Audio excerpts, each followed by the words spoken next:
fin septembre, on a appris un plan social de 700 suppressions d'emplois. Sous prétexte de transition écologique, Total veut fermer les capacités de raffinage, alors qu'en réalité, à Grandpuits, il veut simplement les délocaliser dans des pays où les normes sociales et environnementales sont moindres. Et nous, on se bat pour que demain, les 700 jeunes qui potentiellement pouvaient trouver du travail à Grandpuits puissent le faire encore en 2024.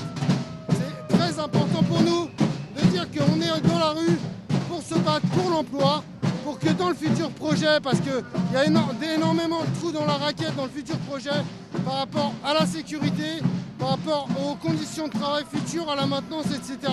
Et c'est pour ça qu'on se bat, on est dehors pour se battre pour l'emploi, pour les jeunes, et on est déterminés. Alors comment le groupe Total justifie l'arrêt du raffinage sur votre site? Alors, soi-disant que Total, en fait, prend le virage écologique, sauf qu'en parallèle de fermer les capacités de raffinage à Grandpuits, il creuse un pipeline de 1500 km en Ouganda, au plein milieu des parcs naturels, en forçant la population à être délocalisée. Voilà, et nous, on se bat contre ça, en dénonçant ça, et plus particulièrement pour assurer l'emploi du bassin sénémarnais et du bassin francilien. Alors, comment Total justifie l'arrêt? Effectivement, vous venez de nous l'expliquer, mais comment Total va-t-il délocaliser les capacités de raffinage qui existaient sur ce site de production en Seine-et-Marne? Eh ben, tous les produits finis vont être importés de pays où les normes sociales et environnementales sont moindres par rapport à la France, comme par exemple l'Arabie Saoudite, Dubaï, d'autres raffineries en Asie où il n'y a pas de CHSCT, pas de syndicats combatifs, etc. etc. Ok. Combien d'emplois directs et indirects sont menacés par cette restructuration et cette reconversion du site?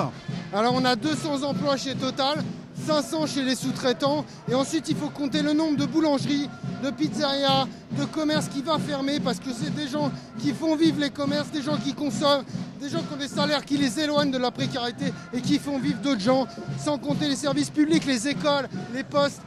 La Seine-et-Marne va devenir un désert à cause de Total, qui a largement les moyens, parce que Total, en 2020, c'est 7 milliards de dividendes, donc ils ont largement les moyens de faire en sorte de faire un projet d'ampleur à la raffinerie de Grandpuits, plutôt que de faire un projet à minima qui soit juste une vitrine verte, sous prétexte de transition écologique. En réalité, il veut supprimer, il veut casser l'emploi.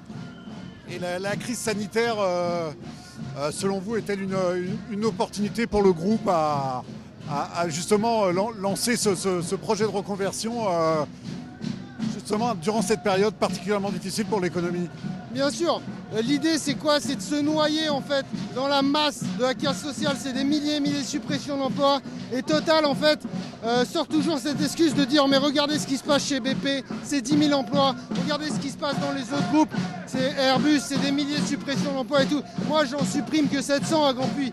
Mais Total, rien que sur l'année 2021-2020, c'est 4 milliards de bénéfices. Alors qu'on est dans la pire crise depuis les années 30. C'est pas une petite PME qui s'écroule. Alors, sur le site, comment ça se passe au niveau? Est-ce qu'il y a une intersyndicale qui fonctionne? Alors on est dans la grève avec Force ouvrière et la CFDT depuis le 4 janvier. Et on reste ensemble dans la grève jusqu'au 11 de la prochaine Assemblée Générale. Quelles sont les actions à venir que vous entreprenez dans les jours, les semaines qui viennent? Dans les jours, les semaines qui viennent, dimanche 7 janvier, vers midi, on fait un rassemblement avec tous les soutiens, tous ceux qui peuvent venir. On organisera une journée de soutien, voilà, avec tous les Sénémarnais, les Franciliens et tous les groupes qui depuis le départ nous soutiennent et les autres qui veulent apporter en fait cette chaleur et cette solidarité qui manque aujourd'hui. On la voit, nous on a vu beaucoup de solidarité avec les ouvriers, les cheminots, les traminots, les gars de l'énergie. Et aujourd'hui on voudrait répandre notre stratégie qui est la grève. Et c'est pour ça que dimanche on appelle à une grosse journée de soutien sur la raffinerie Grandpuits. Et la grosse journée où on va devoir imposer un rapport de force et des centaines, voire des milliers au pied de la tour Total, c'est mardi 9 février. Il va falloir venir en masse pour imposer en fait à Total de renoncer à ces 700 suppressions d'emplois. Et notamment, nous, ce qu'on porte, c'est vraiment un projet avec 0 suppression d'emplois en disant De toute façon, dans vos futurs projets, il y a des manquements en termes de sécurité. Nous avons des besoins, nous avons des CDD embauchés, des intérimaires embauchés. Vous avez tout ce qu'il faut pour faire en sorte que voilà, les jeunes de demain trouvent du travail et vous en avez les moyens. C'est à vous de payer, c'est pas à nous. Vous avez mis une caisse de grève en route. La caisse de grève, donc en ligne, sur Cotisable, c'est très simple. Vous tapez caisse de grève Grand Puy sur n'importe quel moteur de recherche, vous la trouvez. C'est très important, la caisse de grève, c'est une arme fondamentale pour tenir. Ça fait un mois qu'on est en grève. C'est usant, c'est fatigant, c'est dur, mais on lâchera rien parce que c'est pour nous et c'est pour les autres qu'on fait ça. Merci Adrien. Et sinon, vous bénéficiez de soutien en Seine-et-Marne ou au niveau du département, même à l'échelle nationale? Oui, bien sûr.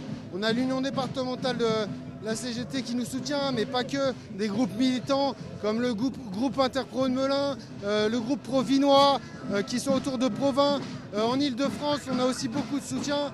On a la Fédération nationale de l'industrie chimique qui nous soutient, la Confédération, et puis des cheminots, des traminots, des travailleurs. Énormément de travailleurs viennent sur nos piquets de grève nous apporter des chèques. La RATP, la SNCF, ces travailleurs qui savent à quel point on se ressemble, à quel point on a des destins qui sont liés, qui sont communs. Et c'est pour ça qu'on doit se battre ensemble. Voilà. Merci Adrien et bon courage pour votre lutte. Merci.